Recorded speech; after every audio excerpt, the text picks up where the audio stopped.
Hello friends, ഇന്ന് ഞാനൊരു fridge deep cleaning ആണ് കേട്ടോ കാണിക്കുന്നത്. അപ്പോൾ കുറേ നാളായി ഫ്രിഡ്ജ് ക്ലീൻ ചെയ്തിട്ട് പരീക്ഷയും തിരക്കുകളൊക്കെ ആയതുകൊണ്ട് അപ്പോൾ ഇത് ഡീപ്പായിട്ട് തന്നെ ഒന്ന് ക്ലീൻ ചെയ്യേണ്ടതുണ്ട്. അപ്പോൾ ആദ്യം തന്നെ സ്വിച്ച് ഓഫ് ചെയ്തിട്ട് വേണം ഫ്രിഡ്ജ് ക്ലീൻ ചെയ്യാൻ തുടങ്ങേണ്ടത്. പിന്നെ അതിലുള്ള സാധനങ്ങളൊക്കെ എടുത്ത് മാറ്റിയതിന് ശേഷമാണ് ക്ലീൻ ചെയ്യാൻ തുടങ്ങിയത് കേട്ടോ. അപ്പം ഓണമൊക്കെ ആവാറായില്ലേ, ഏകദേശം സാധനങ്ങളൊക്കെ തീർന്നിട്ടുണ്ടായിരുന്നു. ഇനിയിപ്പോൾ ഒന്ന് ക്ലീൻ ചെയ്തതിന് ശേഷം എന്തൊക്കെയാണ് വേണ്ടതെന്ന് നോക്കിയിട്ട് വേണം സാധനങ്ങളൊക്കെ വാങ്ങാൻ. അപ്പോൾ നിങ്ങളെയും കൂടി ഒന്ന് കാണിക്കാമെന്ന് വിചാരിച്ചതാണ്. പിന്നെ ഞാനൊരു സൊല്യൂഷൻ ഉണ്ടാക്കുന്നുണ്ട്. ഒരു ഇളം ചൂടുവെള്ളത്തിൽ അല്ല കുറച്ചൊന്ന് ചൂടുള്ള വെള്ളത്തിൽ പിന്നെ ഒരു സ്പൂണ് ബേക്കിംഗ് സോഡയും അതേപോലെ കുറച്ച് ഡിഷ് വാഷും കൂടിയാണ് കേട്ടോ എടുത്തിട്ടുള്ളത്. അപ്പോൾ അതിൽ നമ്മൾ മൈക്രോ ഫൈബറിൻ്റെയോ അല്ലെങ്കിൽ ബനിയൻ ക്ലോത്തിൻ്റെ ഒക്കെ തുണി ഉണ്ടെങ്കിൽ അത് മുക്കിയിട്ട് തുടക്കുമ്പോൾ വേഗം ക്ലീൻ ആക്കി എടുക്കാൻ പറ്റും നമുക്ക്. ഞാൻ മോൻ്റെ ഒരു പഴയ ബനിയൻ കട്ട് ചെയ്തെടുത്തിട്ടാണ് ക്ലീൻ ചെയ്യുന്നുണ്ടായിരുന്നത്. അപ്പോൾ അതേപോലെയൊക്കെ ചെയ്താൽ നല്ല വൃത്തിയാക്കി. പിന്നെ നമ്മളെപ്പോഴും ഭക്ഷണ സാധനങ്ങൾ വെക്കുന്നുണ്ട് തന്നെ എപ്പോഴും ഫ്രിഡ്ജ് ക്ലീൻ ആയിട്ട് തന്നെ സൂക്ഷിക്കാൻ നോക്കുക. പിന്നെ ഞാൻ മീനൊക്കെ കൊണ്ടുവന്നാൽ മീൻ കട്ട് ചെയ്തിട്ട് വൃത്തിയാക്കിയതിന് ശേഷമാണ് വെള്ളം ഒഴിച്ചിട്ട് കേട്ടോ ഫ്രിഡ്ജിൽ വെക്കുക. അപ്പോൾ നമുക്കെന്ന് വെച്ചാൽ പിറ്റേ ദിവസമൊക്കെ എടുക്കുമ്പോൾ ആ ഒരു ഫ്രഷ്നെസ് തന്നെ ഉണ്ടാവും. അങ്ങനെ സൂക്ഷിക്കുമ്പോൾ പിന്നെ ഇതിൻ്റെ സ്റ്റാൻഡും കാര്യങ്ങളൊക്കെ കഴുകി വൃത്തിയാക്കി എല്ലാം നല്ലോണം തുടച്ച് നീറ്റാക്കിയതിന് ശേഷമാണ് അതിൻ്റെ ഉള്ളിലേക്ക് എടുത്ത് വെക്കുന്നത്.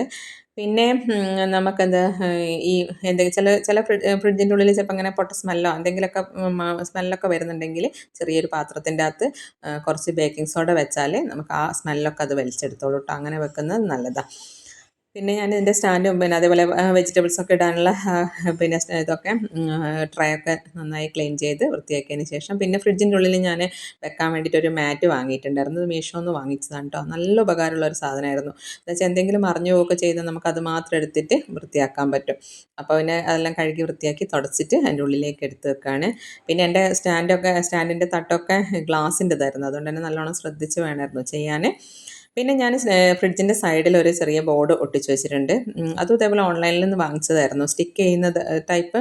അപ്പം എന്താ വെച്ചാൽ ഇതിലുള്ള സാധനങ്ങൾ തീർന്നാൽ ഫ്രിഡ്ജിലുള്ളതായാലും അല്ലാത്തതായാലും ഒക്കെ ഞാൻ സാധനങ്ങൾ എന്ത് ചെയ്യും തീരുമ്പോൾ അതിൻ്റെ എഴുതി വെക്കും. അപ്പോൾ നമുക്ക് വാങ്ങാൻ പോകുമ്പോൾ എന്തൊക്കെ വേണം എന്നുള്ളത് നോക്കുമല്ലോ. ഈ അനാവശ്യമായിട്ട് സാധനങ്ങൾ വാങ്ങിക്കൂട്ടാണ്ട് ആവശ്യമുള്ള സാധനങ്ങൾ ഒരാഴ്ചത്തെ മെനു ഒക്കെ ഏകദേശം മനസ്സിൽ കണക്കാക്കിയിട്ട് എഴുതി വെക്കുക ചെയ്യുക.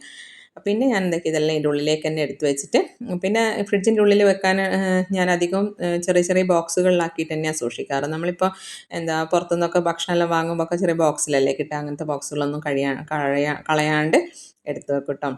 അങ്ങനെ ഇതൊക്കെ തന്നെയാണ് ഇന്നത്തെ വീഡിയോയിലുള്ളത്. എൻ്റെ ഒരു ചാനൽ ആദ്യമായിട്ട് കാണുന്നവരാണെങ്കിൽ ഒന്ന് സബ്സ്ക്രൈബ് ചെയ്യാൻ മറന്നു പോകരുത് കേട്ടോ. പിന്നെ ഇഷ്ടപ്പെടുകയാണെങ്കിൽ ഫ്രണ്ട്സിനും ഫാമിലിക്കൊക്കെ ഒന്ന് ഷെയർ ചെയ്ത് കൊടുക്കുകയും കൂടി ചെയ്യാം. Thank you for watching.